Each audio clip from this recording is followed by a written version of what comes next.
tahu-tahu beliau itu baca doa, wa ila hadratin nabi Fatihah, Fatihah. Ya. Setelah baca Fatihah semuanya, Habib Umar langsung, ya Rabbi salli ala Muhammad habibika syafi'il musyaffa. Ya Rabbi, kan rombongan ada sekitar 20 orang, sholawat kabeh, bingungnya tak gerbong.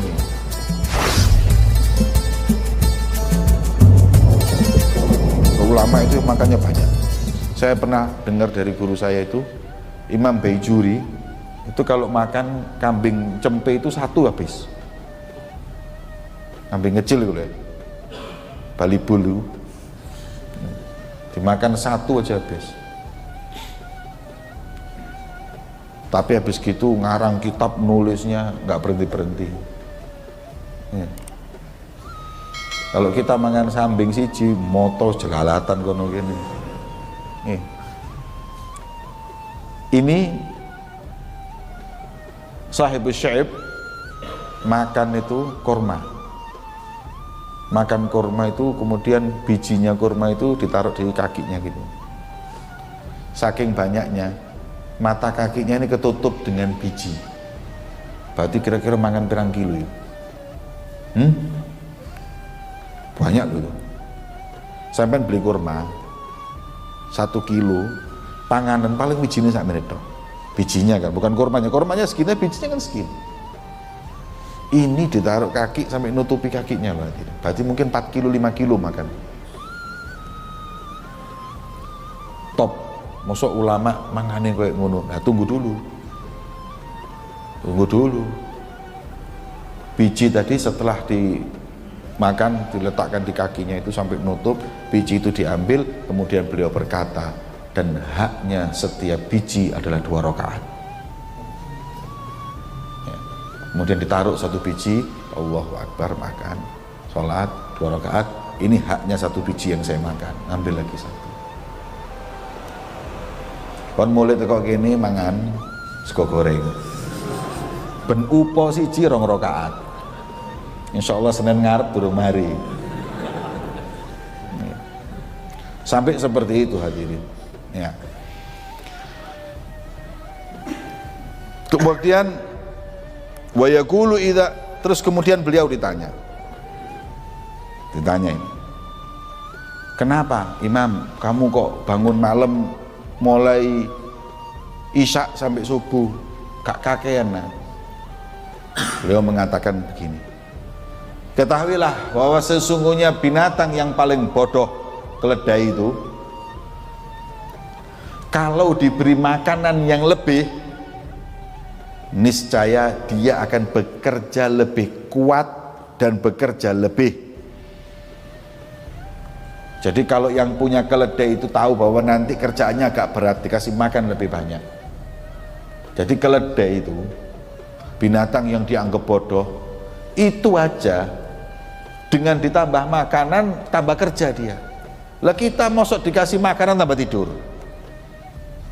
berarti kan masih pinteran keledai. Kadang kita ini menghina keledai, tapi kita sendiri lebih jelek dari keledai. Ya. Keledai dikasih panganan terus langsung kuat kerja. Kita dikasih mangan tambah turu. Ya. Wa kana Tawus, ya, radhiyallahu ta'ala anhu, apabila di tengah malam digelarkan untuknya kasur, beliau malah nggak tidur, walak-walik, nggak bisa tidur di kasur sampai subuh. Karena beliau adatnya adalah bangun malam seperti tiangnya masjid ini sampai subuh. Bahkan kadang-kadang beliau duduk diam menundukkan kepala sampai subuh, nggak bicara apapun. Ya. Kemudian ditanya, apa yang membuatmu diam segitu lamanya? Beliau mengatakan, inna khaufa jahannam atara naumal abidin. Ketahuilah bahwa sesungguhnya api neraka membuat terbang,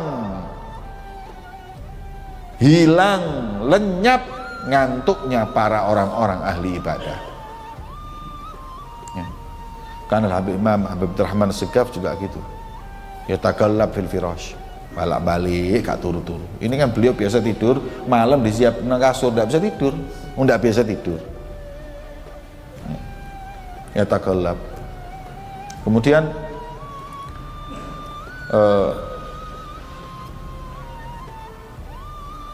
Al Habib Abdurrahman Segaf itu diriwayatkan 40 tahun malam nggak bisa tidur.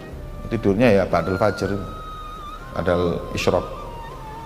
Kemudian beliau mengatakan kaifa anam, kata Habib Abdurrahman Segaf, gimana saya tidur? Saya itu kalau tidur, kalau sudah di kasur, kalau menghadap ke kanan ingat surga, membayangkan surga tambah nggak bisa tidur. Jadi kalau kanan surga, orang kalau ingat surga kan sudah bisa tidur. Kemudian kalau saya menghadap ke kiri ingat neraka, tambah wedi tambah gak bisa turu. Jadi nggak bisa kanan surga kiri neraka. Seperti itu apabila malam ya, maka beliau memilih untuk tidak tidur di tengah malam, beribadah kepada Allah Subhanahu wa ta'ala. Nah, kata guru saya Habib Umar itu nggak pernah tidur pakai kasur, karena saya dapat kabar kalau dia tidur di kasur itu bikin tidurnya lebih lelap. Makanya waktu tidur di rumah saya, beliau minta sama saya tikar, kasur Palembang itu, tahu? Yang tipis itu apa? Apa jenenge? Kasur Palembang. Orang bilang kasur Palembang tipis, itu beliau paling suka sampai sekarang. Kecuali kalau di hotel, ya kalau bisa kita bawakan dia senang. Tapi kalau enggak ya beliau tidur. Itu dengan terpaksa. Nggak suka tidur di spring bed, nggak biasa. Lebih senang untuk tidur nih. Ya gitu juga tidurnya Habib Umar itu di mobil, di pesawat, itu tidur. Nah, di pesawat aja kadang-kadang kitab dibaca. Saya kalau pernah menemani Habib Umar naik pesawat 9 jam lebih pesawatnya, itu beliau di tengah di pesawat itu ya, isinya muridnya gantian baca kitab, dia dengarkan.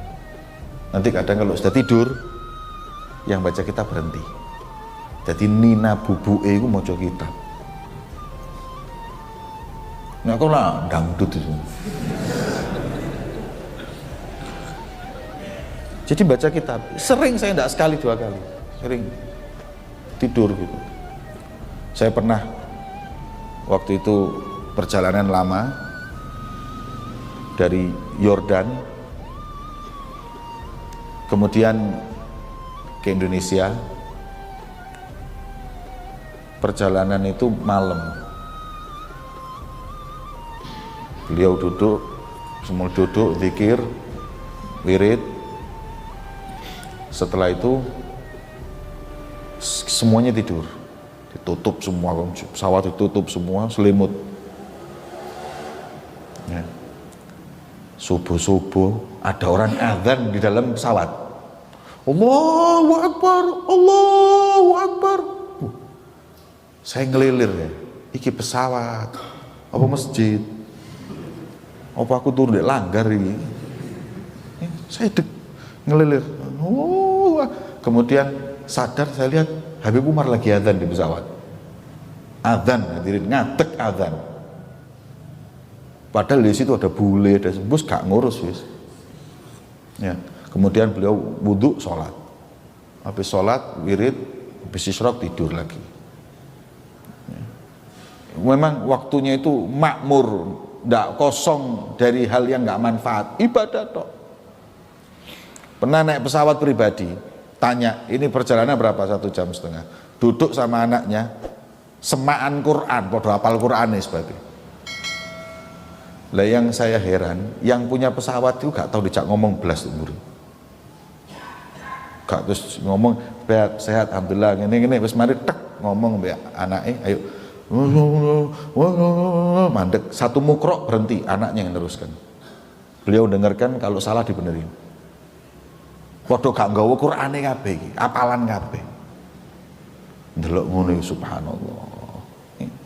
Jadi waktunya itu makmur hadirin untuk kayak ngono. Nek sak jam setengah aku mbek kon ngerasani wong enak. Lah gak kerasa moro-moro nyampe. Wis gitu itu waktunya. Nanti kalau sudah kadang-kadang itu pernah naik kereta api sama saya, sama Habib Thohir Al-Kaf waktu itu juga, saya masih ingat. Dari mana ke Pekalongan kalau nggak salah, dari Jakarta Pekalongan atau apa. Hari Kamis malam Jumat. Kemudian kereta apinya ini berangkatnya mungkin jam 3-an setengah 4 gitu. Nyampenya itu kalau nggak salah jam 8 atau jam berapa. Pas malam Jumat, adatnya wiridnya Habib Umar setelah sholat itu baca maulid. Ya. Di gerbang itu, di satu gerbong itu, tahu-tahu beliau itu baca doa, wa ila hadratin nabi Fatihah. Ya. Setelah baca Fatihah semuanya, Habib Umar langsung, Ya Rabbi salli ala Muhammad habibika syafi'il musyafa. Ya Rabbi, kan rombongan ada sekitar 20 orang, sholawat kabeh, bingung sak gerbonge. Oh, maulid. Sudah, saya kira cuman ya Rabbi salli, enggak, terus sampai baca fasal, qasidah. Setelah itu, setelah fasal selesai 4 fasal qasidah, yang saya masih bingung mikir niki mahalul qiyam ngadeg apa gak. Dan ketika mahalul qiyam sallallahu ala Muhammad, beliau berdiri, buat diri semua. Itu gerbong-gerbong lain itu nggak ada yang kenal sama kita, semuanya kumpul maulutan sak gerbong. Ya, sak gerbong maulutan wis kayak di masjid wis. Setelah maulid selesai, kalau di Darul Mustafa biasanya setelah maulid ceramah. Beliau setelah qiyam nyuruh Habib Thohir Al-Kaf untuk ceramah. Beb, bicara Habib Thohir, Beb, iki sepur loh Beb. Ceramah Habib Thohir. Nah, saya masih ingat itu ceramahnya beliau, subhanallah, memuji ketika itu. Saya belum pernah di kereta api sholawat seperti ini, maulutan seperti ini. Inilah orang mukmin, kata beliau, harus bangga dengan ibadahnya, dengan adatnya, dengan kebiasaannya. Kita kan malu sholawatan ngono, isin gak delok wong rek. Dia nggak malu, dia bangga. Ini ceramahnya Habib Thohir ketika itu seperti itu. Terus yang lain suruh ceramah gantian. Setelah itu terus baca doa. Habib Umar nggak ceramah, baca doa, selesai. Hadirin, ini apa namanya, adatnya para salaf kita dahulu, bagaimana mereka dulu qiyamul lail. Atas subscribe, like, dan komen Anda.